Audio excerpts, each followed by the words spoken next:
Saturday. I have a million things to do outside and it's going to be hot today, so I'm going to try and get down as much as I can. My to-do list is on my phone, which is my camera, so I can't look at it right now, but from memory, I need to fertilize the entire back garden where the corn and the melons and the pumpkins are. I'm seeing signs of definite nitrogen deficiency out there. So I'm going to try fish fertilizer back there. I've never used this before, but I've heard great things about it, and I've also heard it stinks a lot and you need to be careful when pouring it and mixing it. And then I will also be fertilizing my more established plants with this Grow Big all-purpose fertilizer. The fish fertilizer is more nitrogen focused, and Grow Big is just kind of all around for everything. So, and for the Grow Big, I'll be using in a hose end sprayer to do, because I have a larger area to cover, like my raised bed garden, my berries, trees, so it's just easier that way. What else? I need to start some broccoli for the fall. I need to plant my petunias that I started in the arrow garden. They're way past ready to be planted outdoors. Let me show you those real quick. All right, so here's the two arrow gardens. I've brought them outside for hardening off. And as you can see, they're huge. I forget how many weeks it's been. Around a month, I think. Definitely ready to go out. So if I find time for it today, I'm gonna plant these out front. For the fish fertilizer, I'm gonna use this, what do they call these things? Spray can? I don't even know what they're called. What is this called? I don't know, gallon sprayer, whatever. Anyways, so I've written fertilizer only on this, so I know never to put any, pesticides like neem oil or BT or anything like that I want to strictly use fertilizer in this one only. I have several of these. I have one that says worm tea, one that says water. I think there's more floating around. All right, the fish fertilizer says to use 2 tablespoons per gallon. I believe this is 1 gallon. So I will pour about 2 tablespoons. I didn't bring a measuring spoon, so I'm gonna just go with the eyeball method. Shake it up first.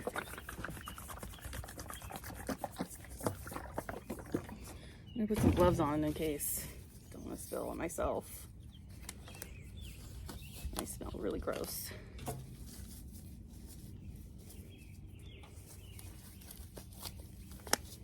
If I seem like I'm in a rush, it's because I am seriously hoping to beat the heat. I don't want to be out here. Ew, gross. I don't want to be outside past noon, if I can help it.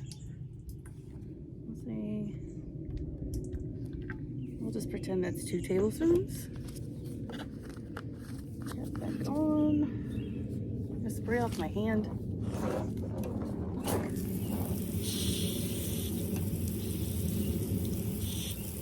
And spray off this jug. Ew. Now I just fill it with water.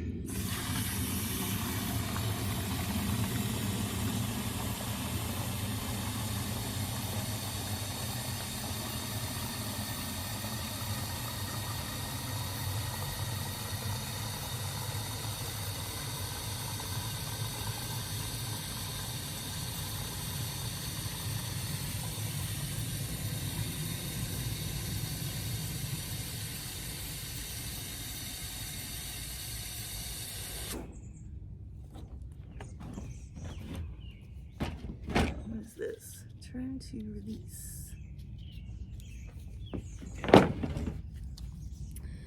So I've actually never used this. One's brand new, so I have to assemble it first.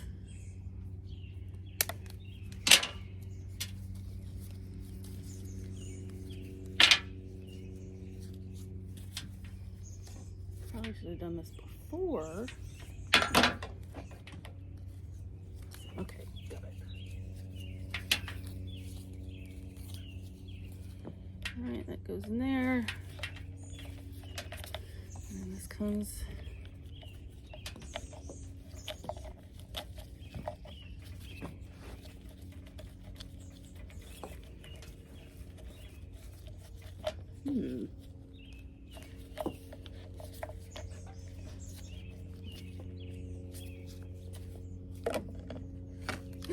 Gross. Exactly what we don't want to happen. Should have known better. Okay, I'm just gonna stand back. Yuck.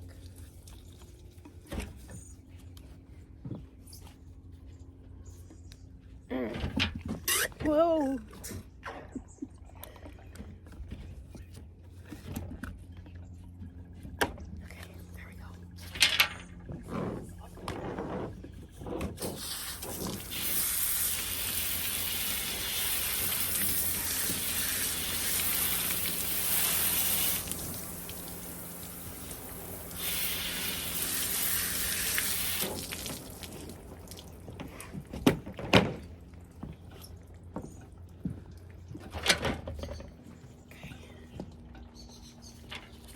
And then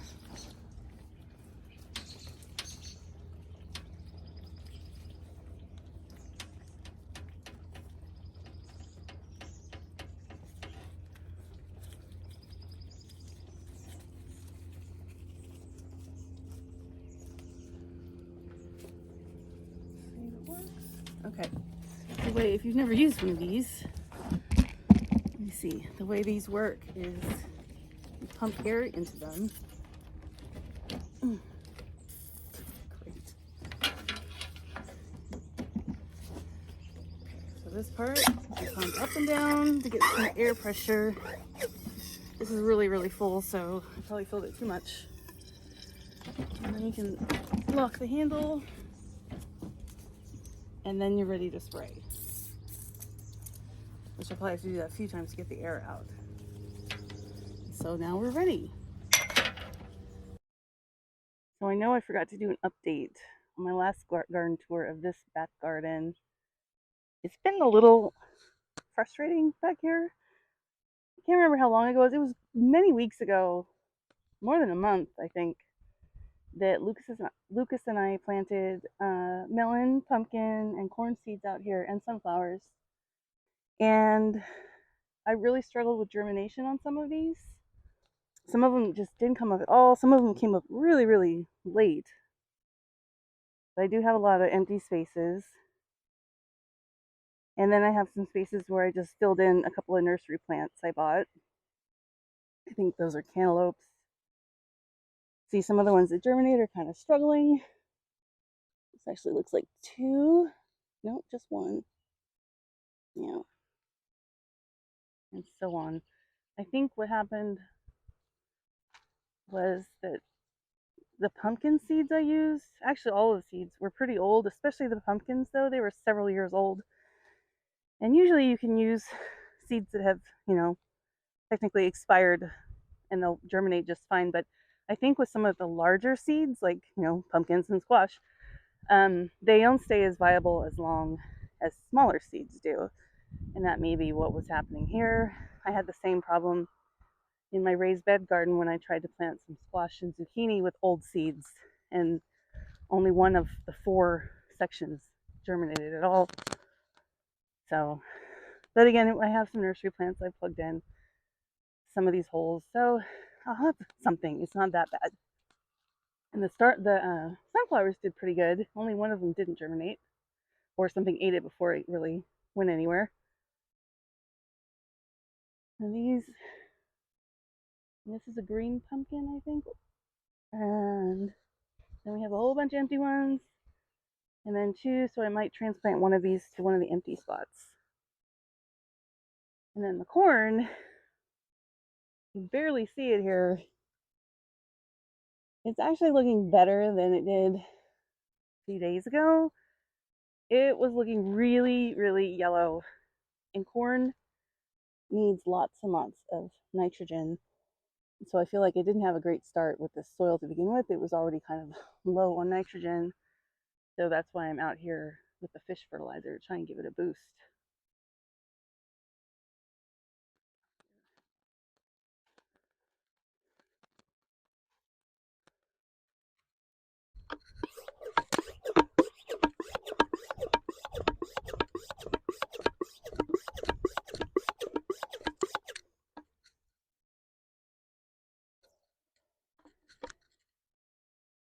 All right, there we go.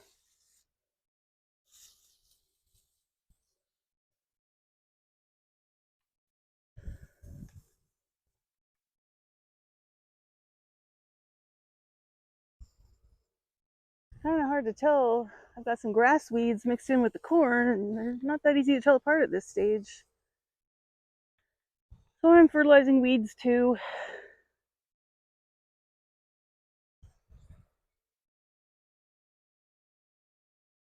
And the reason I'm using this fish fertilizer instead of like compost is because this liquid form will be available for the plants to use immediately. Unlike compost, it kind of needs to work its way down and break down into the soil. But I need a very quick fix this time, so I might come back later and add some compost too, though.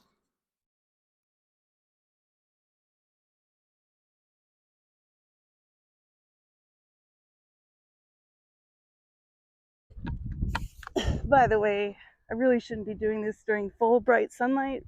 I kind of don't have a choice. So it is what it is.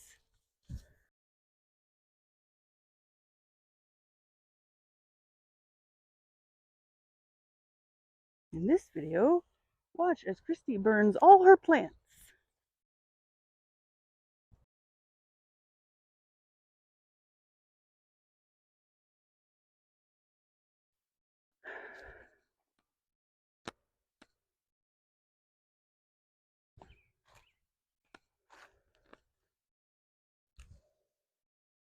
Wonder.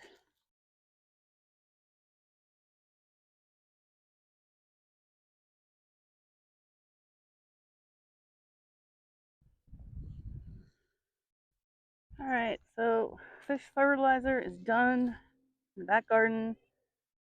Hopefully in a few, I don't know, within a week we'll see some improvement, or we're gonna see burned plants. Either way, it'll either be a lesson learned, even though I already knew better, and I shouldn't have to be, shouldn't need that kind of lesson. But yeah, I'll either get a lesson from it or I'll get some healthier plants from it. We'll see.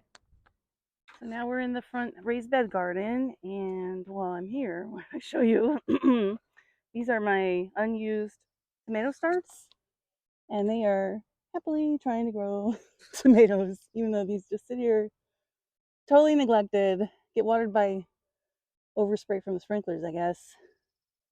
I think there's even a tomatillo on my little tomatillo start. Oh, and there's more tomatoes down on that one. Kind of funny. Oh, look! Tomatoes that are turning ripe. These are the spoon tomatoes they're little teeny tiny. I would eat one, but my hands probably still smell like fish fertilizer, so I'm gonna not do that. See you later. Here's the peppers and the zinnias. Here's the peppers and the zinnias. They're looking bigger, still a little more yellow than I would like, but before our weather warmed up again, I had greenhouse plastic over this bed at night, and then when it would get, I have a thermometer that I put inside, and when it would get over like 100 degrees during the day, I would lift up the sides to let it cool down a little, and then I would close it back up before night. And I think that gave these peppers a little boost that they wouldn't have had otherwise during the cooler weather. So I think I'm going to do that next year. I'm going to start out my peppers and right away put the greenhouse plastic over it and just keep it there until the days are consistently warm and open it as needed. And oh, this one pepper is a lot taller than any of the others.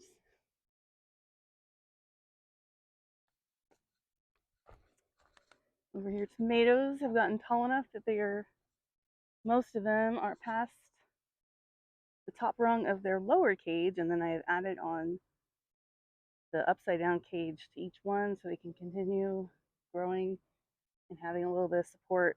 I just kind of, every now and then I come and I will, encourage the plants to stay within the cage as needed. You gotta be careful doing this because they can snap.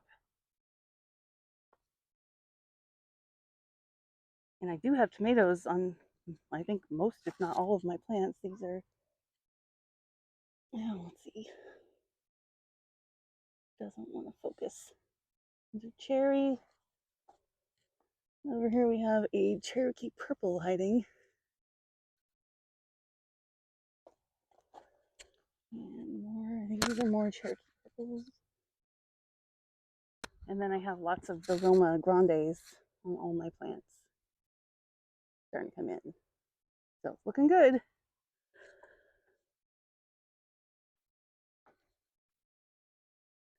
And here's the other snail bed, which these ones aren't as tall as the others for whatever reason. But I went ahead and put the top upper cages on all of them just to be ready.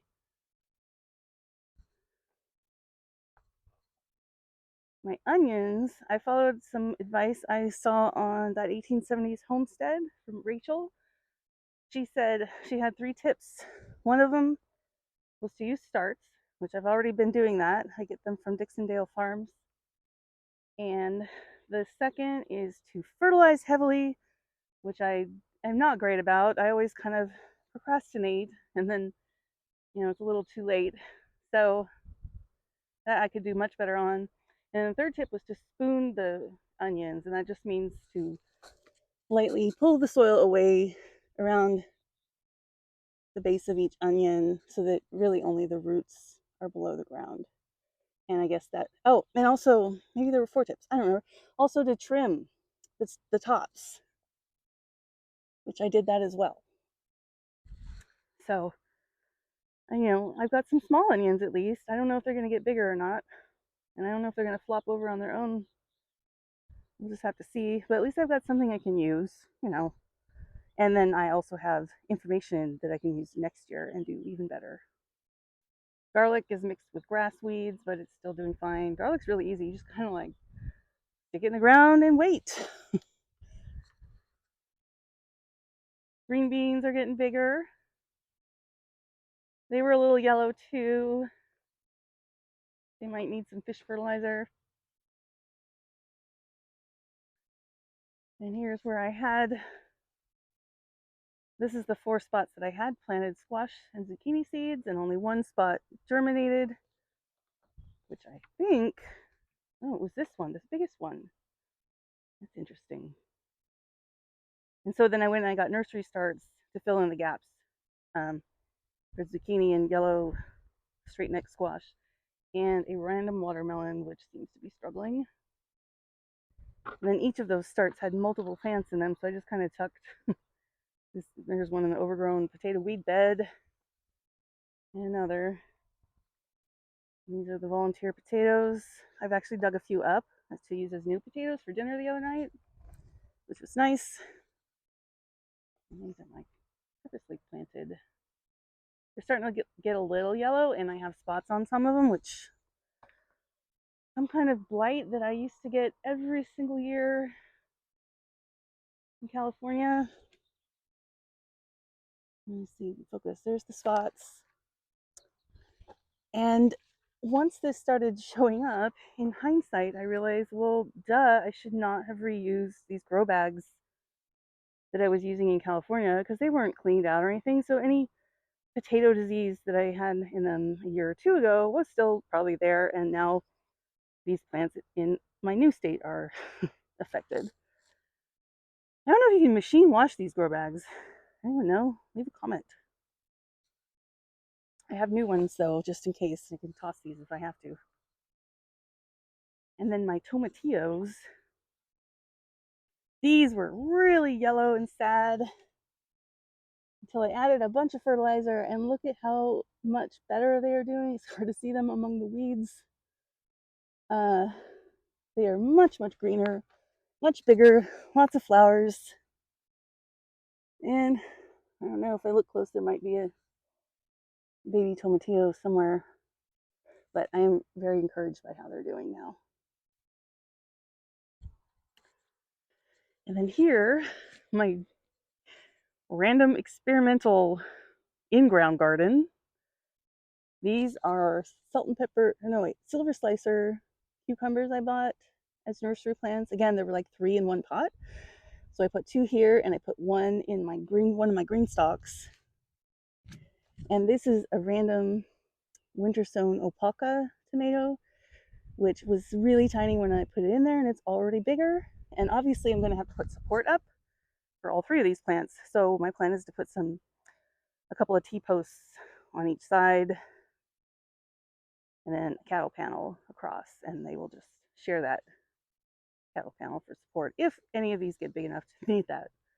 We'll just wait and see. All right, so now I'm going to finish fertilizing this garden. I'm going to use the fish fertilizer on the newer plants and the ones that look like they need, they're kind of yellow and need a boost. And then I'm going to go back over with the, what's the brand?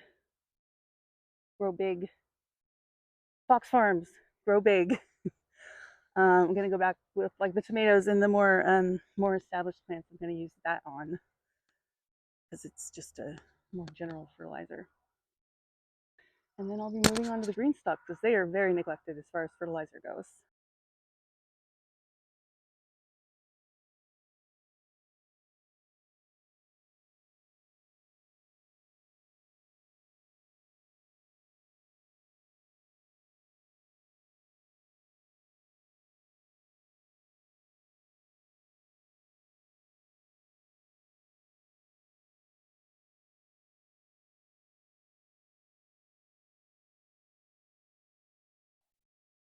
So I still had some fertilizer left in that hose end sprayer after doing my raised beds garden and some of my grapes. So I just decided to let it run out on these 2 pear trees because I think we have a sprinkler in the middle of this orchard, and I feel like these trees just, most of the water gets blocked by other trees. So once in a while, I'll just keep water them like this. So while the pear tree is being watered by itself back there, I am going to fertilize the GreenStalks, which I'm I think at least 2 weeks overdue on this. You can see some of my strawberries are looking pretty sad. And obviously I need to trim some runners or decide if I want to root them or not. This GreenStalk was mostly lettuce, and I've taken most of that out because it's gone bitter. And I've started putting some green onions that I had in the AeroGarden in my bathroom. And I have 1 cucumber, and I have marigolds, and there's still lots of pockets to fill in. I have more onions that I can put in there, and maybe I'll pick up some flowers to kind of mix it up.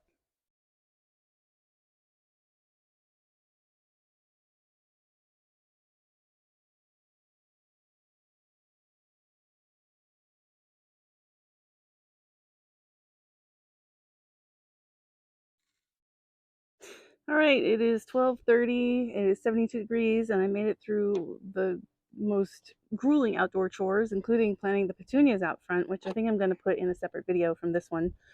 Um, so now I think all that's left outside is to start my broccoli seeds for fall. And not just broccoli, I'm going to also start cauliflower, which the broccoli and cauliflower, this is the right time to start them indoors. Um, this is the right time to start those indoors for my area. Cabbage, I'm a little late, but I'm going to do it anyway. And Brussels sprouts, I'm also late, but I'm going to do that anyway too, because you know what? You don't know unless you try. So I'm going to go ahead and pick out my seeds. My favorite broccoli is Marathon. It's a hybrid. I always have had really good success with it, really big heads. I don't think it does a lot of side shoots besides the main head, but it does a great job with the main head. And I have like 3 packets of the same thing. I'm going to do a couple other varieties too, just for fun. Let's see. Broccoli. Broccoli is my favorite vegetable, so I'm going to plant a lot of that. I guess I have Green Magic, and I have Premium Crop. I don't remember why I picked those, but I'm going to, Sun King. This one's supposed to be good in the warmer weather, but maybe next spring I'll do that one. So yeah, that's what I'm gonna do. Marathon, Green Magic, and Premium Crop broccoli. Let's see what I have. Cabbage, I think I'm gonna try at least some of them in my my GreenStalk. See how those do. I have never done it in a GreenStalk before, but I've seen pictures of other people and it looks like it works really well. So I have, there's one of the Golden Acre. I wish I could remember why I chose some of these. All right, so Golden Acre. It doesn't say how many days to maturity, which that's one of the things about Baker Creek. They have great seeds, lots of good varieties, but they don't have consistent information on the back of their packets. Like this is from Baker Creek, this is from Baker Creek. This one doesn't say anything about, there's nothing on the side saying spacing. I mean, it does say it in the paragraph, but it's still different than this one. It has a little chart on the side. It will tell you like plant spacing, sprouts in 7 to 10 days, seed depth. But what it doesn't tell you is days to maturity, and that's kind of helpful, especially, you know, when you're planting summer crops and you want to know how many, if you have time to plant something before the frost comes. Days to maturity is really important information. This one does say, it says 70 days. This one does not. I keep thinking, did I miss it? But no. I wish they would just be more consistent. It's one of my really my only gripe about Baker Creek. And then we have Cordebu. Of course, I'm probably saying it wrong. Also does not say how many days to maturity. But so I guess I'm going to do some of Golden Acre because it says it's a compact plant. So that seems like it would be good for the GreenStalk. And I guess maybe some of the Cordebu. I'm not sure if these are small or not. It doesn't say. So, all right, I'll do those. And then I was going to do cauliflower, which I'm not the biggest fan of cauliflower. But I might just plant it anyway. All right, so we have Brussels sprouts, Red Darling hybrid. I've never opened these, but I did buy them for some reason at some point. Red purple sprouts. These are the Brussels sprouts.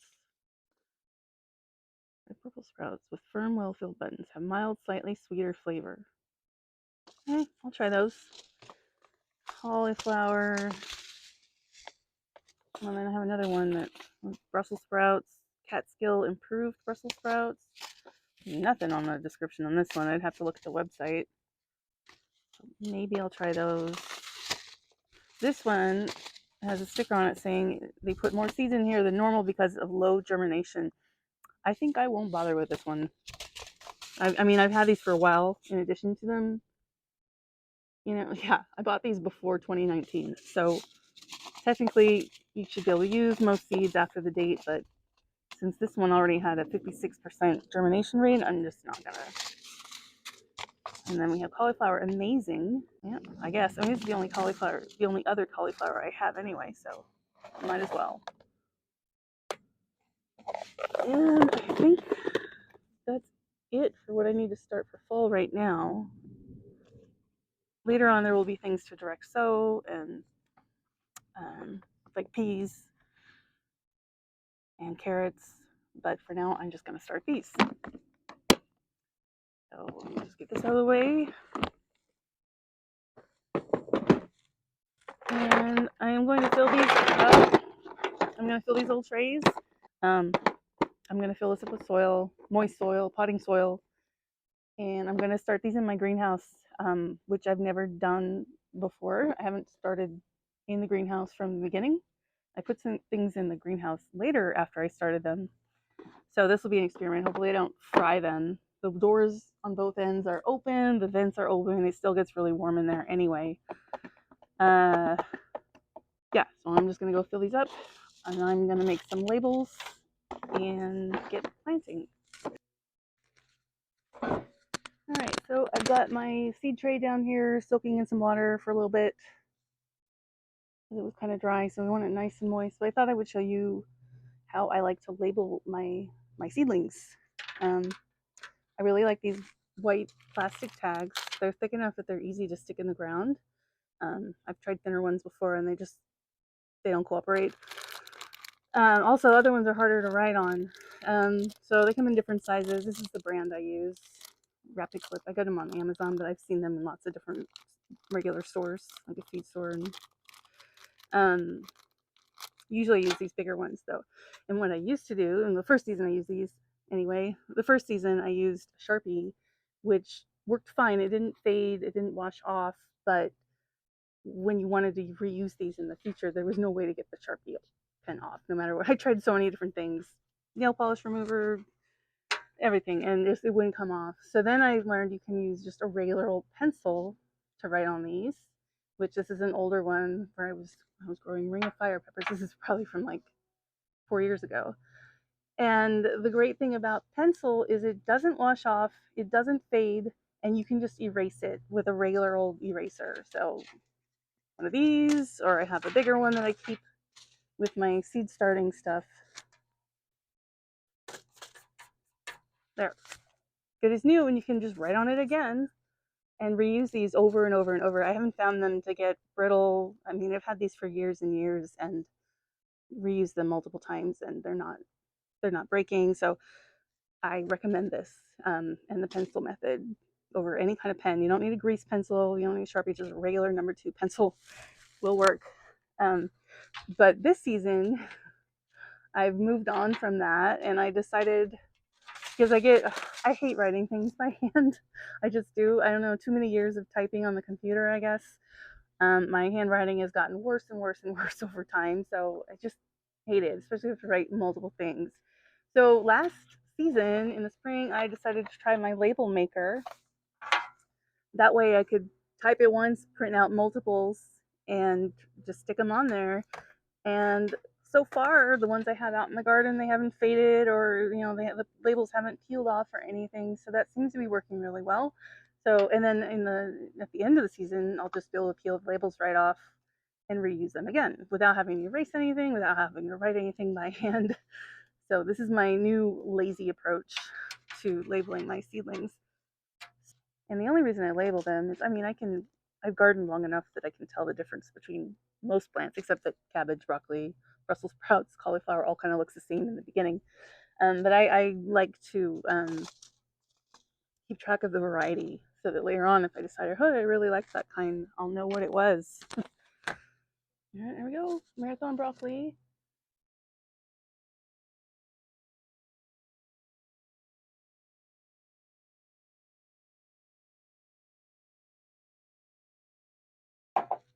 Now I can start planting. I'm going to start with marathon broccoli.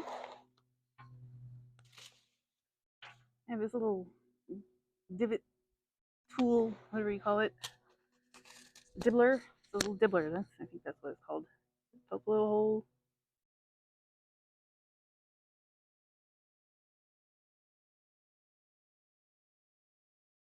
In case you don't know, fall as opposed to spring is the very best time to plant these kinds of crops, especially especially Brussels sprouts. I don't know, really all of them, but like for example, broccoli. What happens in the spring is you plant them and they'll grow. If you start them under lights or whatever, and they'll grow. But then in the spring, the temperatures are still, it's like late winter, I guess, when you're starting them. The temperatures are still very cool, and plants grow much, much slower in cool temperatures. So it takes forever for your spring broccoli or whatever it is to get big enough to, be a big, healthy plant before it starts making a broccoli head. And then sometimes, you know, either the weather warms up too soon and it starts flowering while the plant is very small, so you don't get heads aren't as big, or it might just go straight to seed. But when you plant these in the summer, it seems crazy to start. It's July 1st right now, and it seems a little crazy to start something like this uh, that I'm going to harvest in the fall. But it'll grow through the summer, and it'll have that boost of warmer temperatures during the stage that the plant is getting big, and then the temperatures will cool off right, around the time when it's going to start flowering, and it will not go to seed as rapidly. It'll have more time to make a bigger head without just flowering on you like that.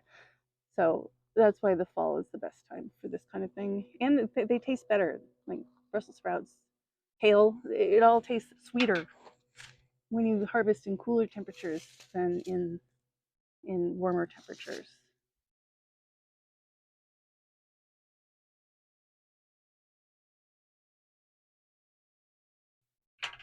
Golden acre. Wow, getting windier. Oh no. All right, what can I use? Use this.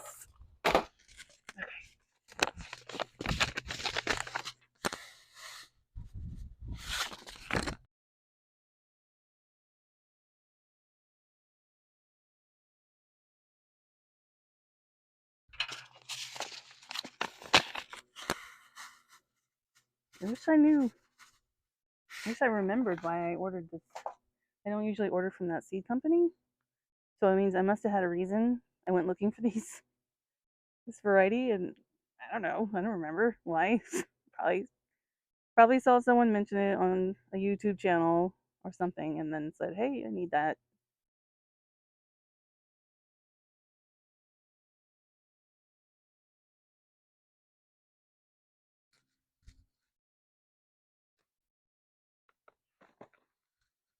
All right, now these are ready to just go plunk them in the greenhouse after I mist them with water again. And the challenging part will be to remember to water them regularly, especially in the greenhouse. So I guess we'll check back in, I don't know, a week or so, see how they're doing.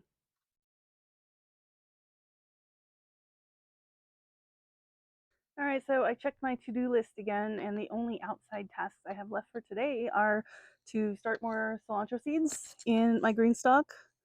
The cilantro pockets have bolted; they've gone to seed. So I'm gonna try, and even though it's hot weather now, I'm gonna try to keep growing it. And each time it goes to seed, I'll just plant it again. And then this GreenStalk, I have more bunching onions to plant in some of these empty pockets, and so I'm gonna do that now.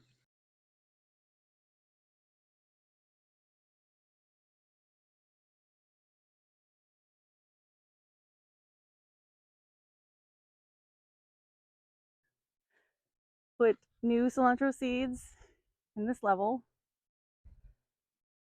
to replace the ones that had bolted, and I put the rest of the little green onions from my arrow garden into just random pockets on this one. I still have some more bitter lettuce to pull out, give to the chickens. Not a lot though. So I have more. I still have some empty spaces to put something else in.